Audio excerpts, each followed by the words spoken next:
Halo, Assalamualaikum warahmatullahi wabarakatuh. Nama saya Alsindi Oktaria, peserta pelatihan dasar CPNS golongan 3, Angkatan 1, Kelompok 1, Kota Pariaman tahun 2022. Di sini saya akan menguraikan tentang materi agenda ketiga, yaitu Manajemen ASN dan Smart ASN, dengan fasilitator Bapak Dr. Rahmedi Yonis, Esos MSI. Yang pertama, kita akan membahas tentang manajemen ASN. Manajemen ASN adalah pengelolaan ASN untuk menghasilkan pegawai ASN yang profesional, memiliki nilai dasar, etika profesi, bebas dari intervensi politik, serta bersih dari praktek korupsi, kolusi, dan nepotisme. Pada manajemen ASN ini lebih menekankan kepada pengaturan profesi pegawai sehingga diharapkan agar selalu tersedia sumber daya aparatur sipil negara yang unggul selaras dengan perkembangan zaman. Kedudukan ASN berdasarkan Undang-Undang Nomor 5 Tahun 2014 terbagi menjadi dua, yaitu yang pertama, PNS atau Pegawai Negeri Sipil, yaitu merupakan warga negara Indonesia yang memenuhi syarat tertentu diangkat sebagai pegawai ASN secara tetap oleh pejabat pembina kepegawaian untuk menduduki jabatan pemerintahan serta memiliki nomor induk pegawai secara nasional. Kemudian yang kedua yaitu P3K atau Pegawai Pemerintah dengan Perjanjian Kerja, yaitu warga negara Indonesia yang memenuhi syarat tertentu yang diangkat oleh pejabat pembina kepegawaian berdasarkan perjanjian kerja sesuai dengan kebutuhan instansi pemerintah untuk jangka waktu tertentu dalam rangka melaksanakan tugas pemerintahan. Selanjutnya fungsi ASN, yaitu sebagai pelaksana kebijakan publik, pelayan publik, serta perekat dan pemersatu bangsa. Tugas dari ASN ini adalah melaksanakan kebijakan yang dibuat oleh pejabat pembina kepegawaian sesuai dengan ketentuan peraturan perundang-undangan, kemudian memberikan pelayanan publik yang profesional dan berkualitas, serta mempererat persatuan dan kesatuan Negara Kesatuan Republik Indonesia. Hak yang diterima oleh PNS yaitu yang pertama, gaji, tunjangan, dan fasilitas, kemudian cuti, perlindungan, pengembangan kompetensi, jaminan pensiun, dan jaminan hari tua. Sedangkan hak yang diterima oleh P3K yaitu yang pertama gaji dan tunjangan, yang kedua cuti, yang ketiga perlindungan, dan yang keempat pengembangan kompetensi. Yang membedakan antara PNS dan P3K hanyalah jaminan pensiun dan jaminan hari tua. Kewajiban kita sebagai ASN yaitu setia dan taat pada Pancasila, Undang-Undang Dasar Negara Republik Indonesia tahun 1945, NKRI dan pemerintahan yang sah, kemudian menjaga persatuan dan kesatuan bangsa, melaksanakan kebijakan yang dirumuskan pejabat pemerintah yang berwenang, menaati ketentuan peraturan perundang-undangan, kemudian melaksanakan tugas kedinasan dengan penuh pengabdian, kejujuran, kesadaran, dan tanggung jawab, menyimpan rahasia jabatan, menunjukkan integritas dan keteladanan dalam sikap, perilaku, maupun ucapan, baik di dalam maupun di luar kedinasan, serta bersedia ditempatkan di seluruh wilayah Negara Kesatuan Republik Indonesia. Selanjutnya kode etik dan kode perilaku ASN.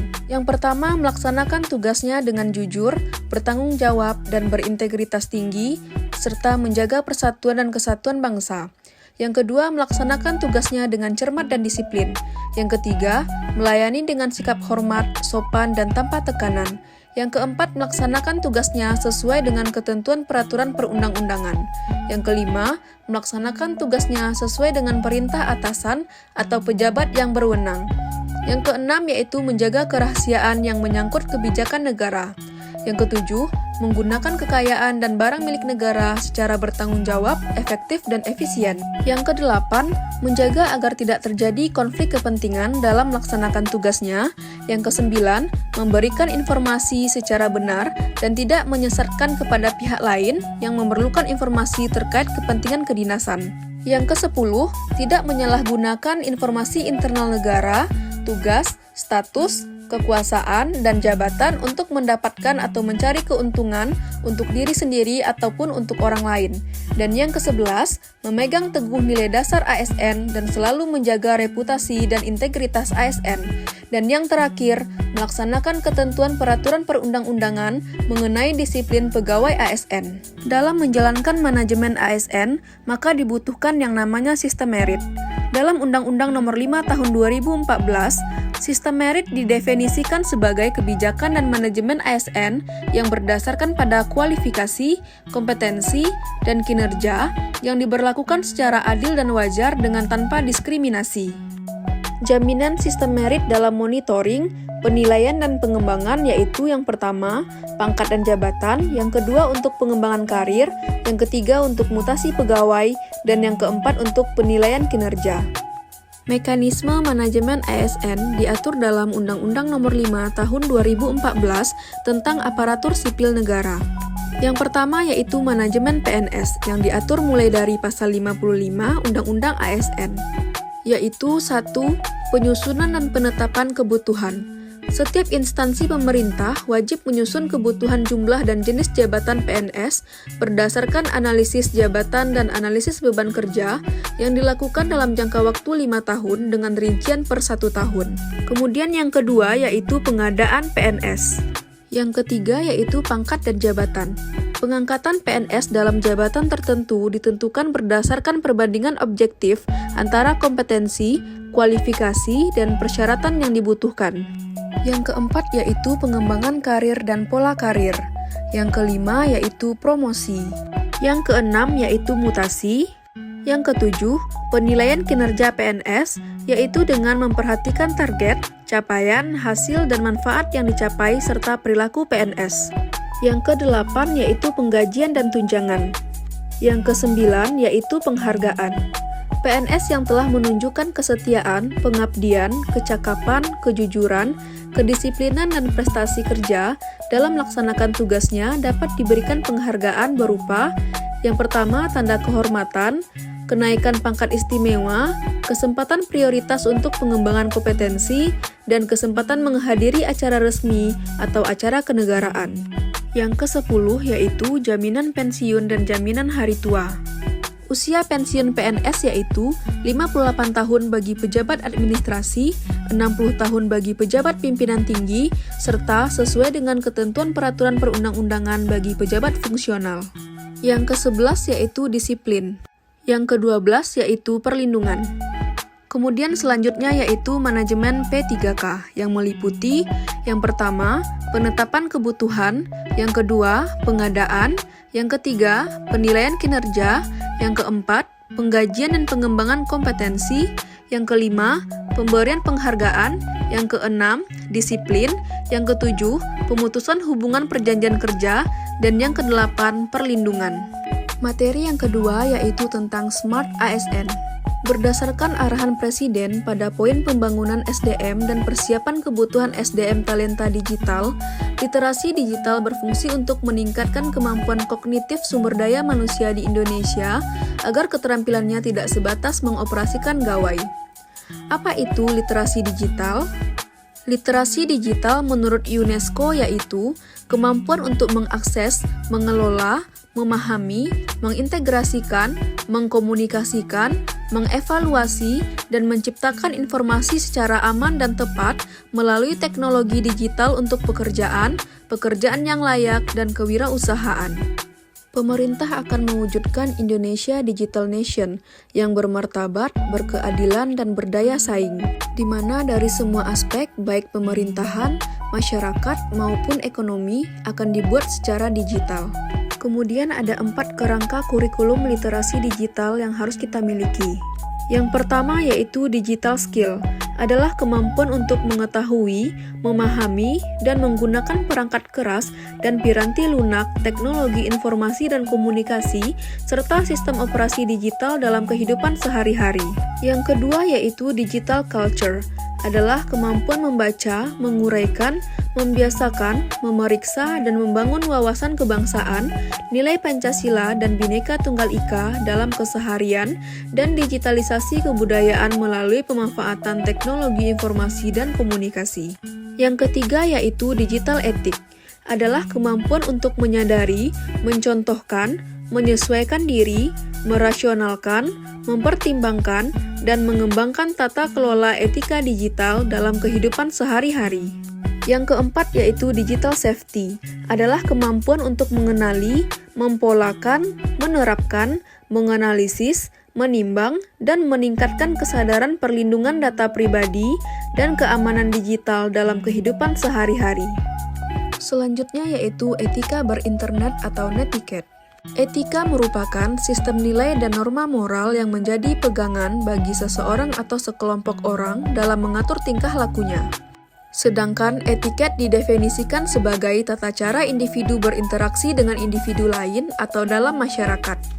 Jadi, etiket berlaku jika individu berinteraksi atau berkomunikasi dengan orang lain, sementara etika berlaku meskipun individu tersebut sendirian. Hal lain yang membedakan antara etika dan etiket ialah bentuknya, di mana etika pasti tertulis, misalnya adalah kode etik jurnalistik, sedangkan etiket tidak tertulis atau konvensi. Selanjutnya yaitu perbedaan antara etika dan etiket dalam berinternet. Etika berinternet yaitu yang pertama, jangan menggunakan huruf besar atau kapital. Yang kedua, apabila mengutip dari internet, kutiplah seperlunya. Yang ketiga, memperlakukan email sebagai pesan pribadi. Yang keempat, berhati-hati dalam melanjutkan email ke orang lain. Yang kelima, biasakan menggunakan format plain text dan jangan sembarangan menggunakan HTML. Yang keenam, jangan mengirimkan file berukuran besar melalui attachment tanpa izin terlebih dahulu dari penerima pesan. Sedangkan etiket berinternet yaitu yang pertama, menulis email dengan ejaan yang benar dan kalimat sopan. Yang kedua, tidak menggunakan huruf kapital semua. Yang ketiga, membiasakan menuliskan subjek email untuk mempermudah penerima pesan. Yang keempat yaitu menggunakan BCC atau Blind Carbon Copy, bukannya CC atau Carbon Copy, untuk menghindari tersebarnya email milik orang lain. Yang kelima, tidak mengirim email berupa spam, surat berantai, surat promosi, dan surat lainnya yang tidak berhubungan dengan mailing list. Yang keenam, menghargai hak cipta orang lain. Yang ketujuh, menghargai privasi orang lain. Dan yang kedelapan, jangan menggunakan kata-kata jorok dan vulgar. Selanjutnya yaitu konten negatif yang membarengi perkembangan dunia digital. Konten negatif yang pertama yaitu hoax. Menurut KBBI, hoax adalah informasi bohong atau tidak benar. Kemudian yang kedua adalah cyberbullying atau perundungan di dunia maya.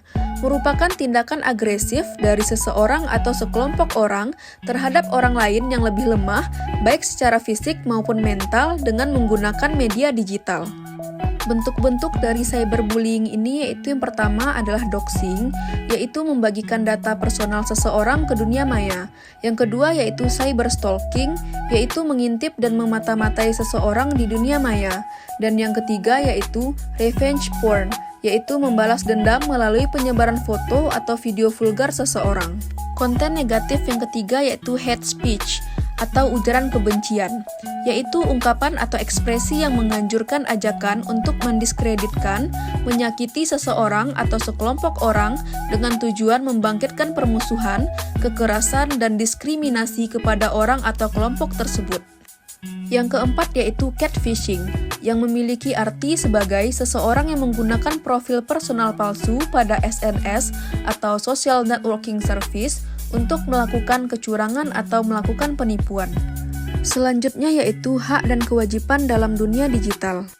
Yang pertama yaitu akses dan tidak diskriminatif.